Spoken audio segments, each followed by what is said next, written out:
Lesson 8. Holders Yield.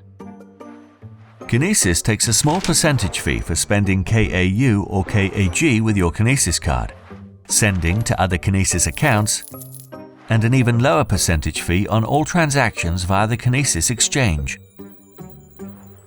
All of these fees are collected and go into what we call the master fee pool. 15% of all these fees collected go into the holders yield pool. The holders yield pool is shared with all people eligible for the holders yield.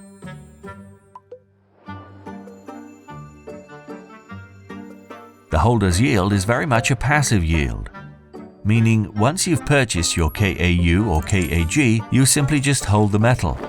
You don't spend it or transact with it. It sits in a vault with zero storage fees, and you collect a holders yield. So how much does someone earn who qualifies for this yield?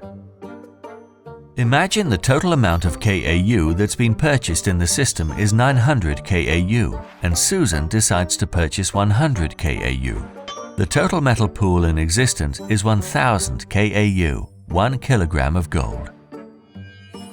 As Susan owns 100 KAU of 1000 KAU total, she owns 10% of all the gold currently in the system. So therefore, Susan is entitled to a 10% share of the total holders yield pool. To recap, out of all fees collected by Kinesis that go into the master fee pool, 15% are allocated to the holders yield pool. And as Susan owns 10% of all the metal in the system, she receives 10% of the total holders yield pool, for as long as she holds the KAU.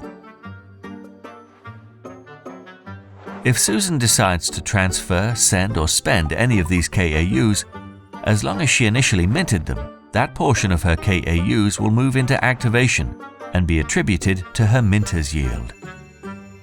Any portion of gold coming out of her holders yield will decrease the percentage amount of Susan's ownership of the total volume of gold. Therefore, the minter's yield will go up and the holders yield will come down.